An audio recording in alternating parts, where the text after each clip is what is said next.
안녕하세요. 이번 시간은 6학년 1학기 사회 1단원 단원 마무리 마지막 시간입니다. 자, 사회 교과서 75쪽을 배워주면 되겠습니다. 자, 계속해서 보겠습니다. 자, 우리나라의 투표율 변화를 보고 친구들과 이야기해 봅시다 라는 내용이 있어요. 제목은 우리나라의 대통령, 국회의원 선거 투표율의 변화라고 하네요. 보시면 파란색이 대통령이고 초록색이 국회의원입니다. 자, 대통령부터 확인해 보면 1988년에 89%나 됐네요. 네, 그리고 시간이 지날수록 어때요? 그렇죠. 점점 줄어들고 있다가 언제부터? 그렇죠. 2012년 정도부터 해서 다시 대통령의 투표율이 올라가고 있다는 거 그래서 확인할 수 있어요. 자, 다음 국회의원을 한번 보도록 하겠습니다. 88년에 국회의원은 75% 정도 됐어요. 그 뒤로 계속 하락세로 오고 있어요. 계속 국회의원 투표율은 계속 떨어지고 있다가 2004년에 잠깐 올랐어요.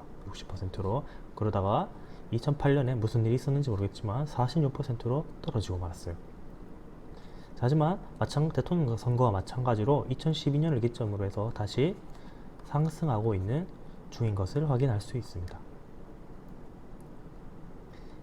이해했나요? 네. 그러면 아래에 있는 이 세 문항들을 한번 해결해 보도록 하겠습니다. 네, 선생님이 예시 자료를 가지고 왔습니다. 첫 번째, 우리나라 투표율의 특징을 한번 써보자라고 하고 있어요. 자, 대부분 선거 투표율이 그렇죠. 약 80%도 넘지 못하고 있다는 것을 확인할 수 있어요.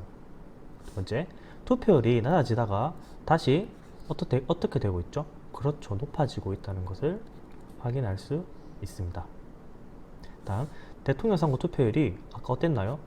그렇죠. 국회의원 선거 투표율보다 그렇죠. 높았다는 것을 확인해 볼 수 있습니다. 두 번째, 낮은 투표율이 우리나라의 정치 발전에 어떤 영향을 끼칠까요? 정치에 어떠한 국민들이 늘어나게 될까요? 투표를 하지 않으면?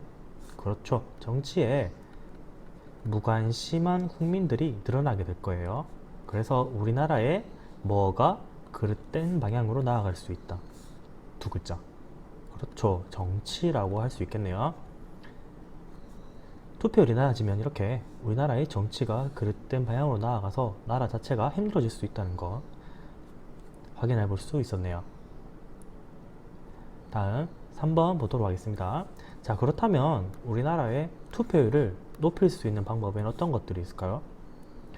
자, 여러 가지가 있을 것 같아요. 첫 번째, 투표한 사람에게 무엇을 줄여주기. 그렇죠. 세금을 줄여줄 수 있는 방안도 있겠네요.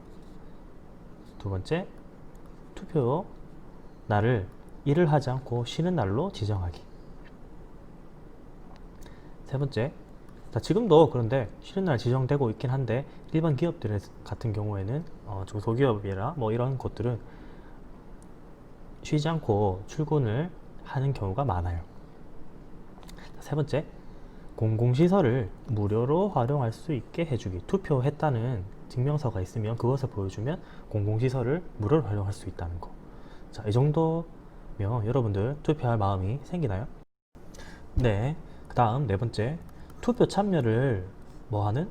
광고나 포스터를 만들 수 있어요. 그렇죠. 홍보하는 광고나 포스터 또는 뭐 카드 뉴스 같은 것도 만들 수 있겠죠.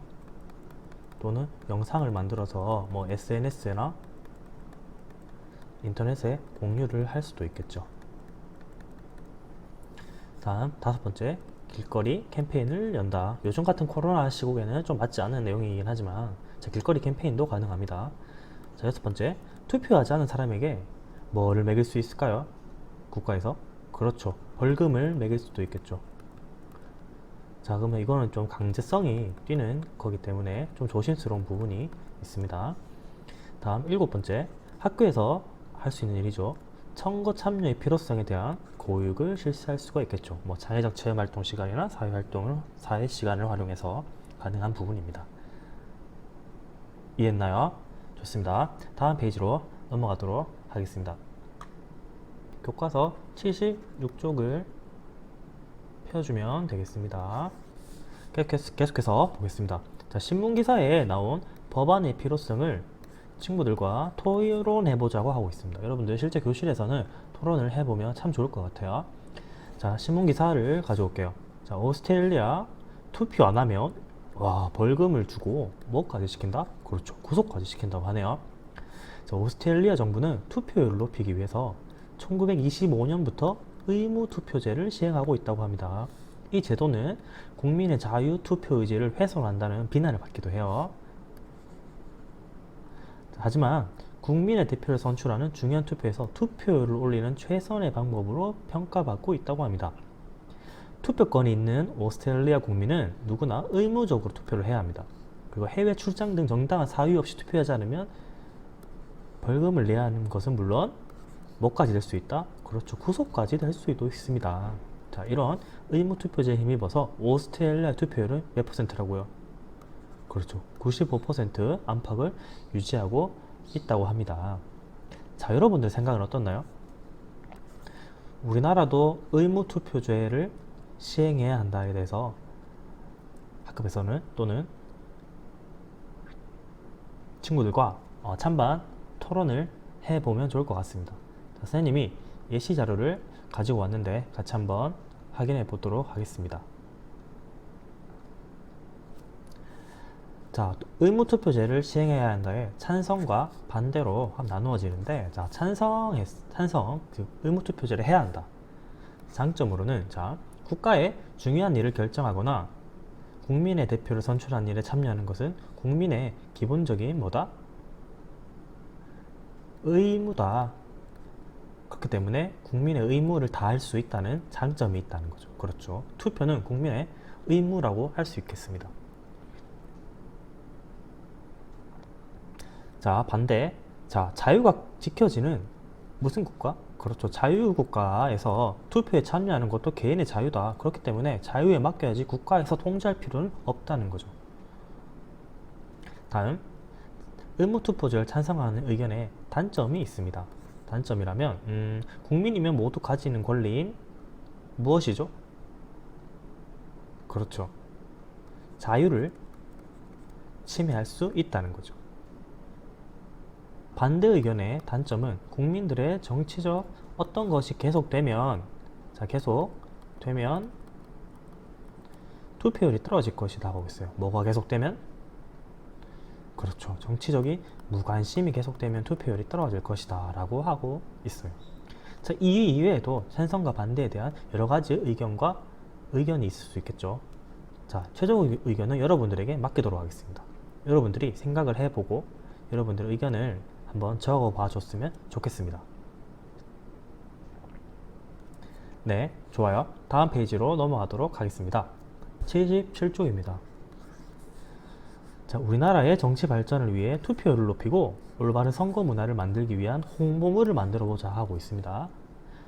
자, 내가 바라보는 세상 60도, 너와 내가 바라보는 세상 120도, 우리가 바라보는 세상 180도, 모두가 바라보는 세상을 만드는 각도, 투표도. 아주 기발하네요.